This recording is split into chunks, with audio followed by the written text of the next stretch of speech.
Je l'ai sorti du fin fond de Consamba. Et de toute façon, on ne peut pas changer une prostituée reste une prostituée.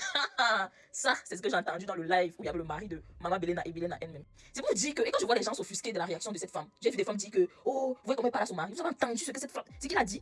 J'ai l'impression que pour vous, c'est le mariage à tout prix. Je ne refuse pas, le mariage est bien, c'est une fin en soi pour certains. Le mariage est bien, moi, je ne peux pas dire que, oh, le mariage, non.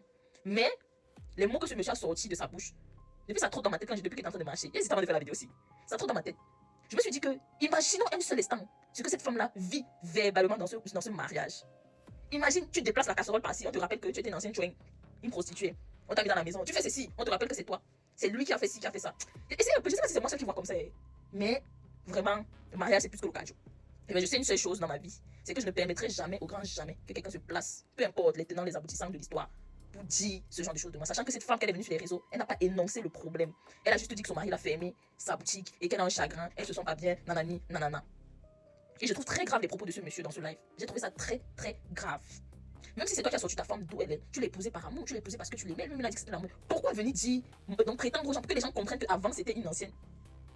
Ça m'a choqué. Je sais pas si c'est la seule. C'est pour ça que je dis toujours que moi, il ferait tout dans ma vie pour ne jamais être redevable de quelqu'un. Parce que je me connais. Il y a des mots qui ne passeront jamais au grand jamais avec moi.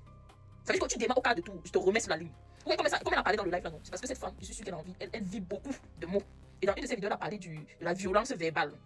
Imaginez ce qu'on lui dit tous les jours dans ce mariage. Et il y a des femmes qui s'offusquent parce qu'elle a osé, parce qu'elle s'est fâchée comme elle s'est fâchée là. Mon frère, tu me dis que même si je suis une ancienne bordel, tu me dis ça, c'est fini. C'est fini. C'est moi qui te demande le divorce. Parce que peu importe, tu me dois du respect en tant que ta femme. Là, c'est extrêmement grave. Et cette femme, vous avez dit qu'elle a réagi par impulsivité, mais je suis d'accord, moi j'aurais réagi pareil. J'aurais réagi pareil. Vous savez pas, il y a des mots que, même quand ça se dit à deux places, ok. Même hors de TikTok, hein. Peut-être il peut dire ça devant des gens de la famille et tout. Ça aura le même impact. Je dégaine très mal. C'est des mots que moi, combien de fois moi ça m'a pioncer quand j'entends ça, je dis, hein? Et je vois les gens demander pardon à ce monsieur. Après, c'est le mariage de la femme de Trouy. Elle a des enfants, etc. Je ne refuse pas, mais c'est qu'il a dit le monsieur.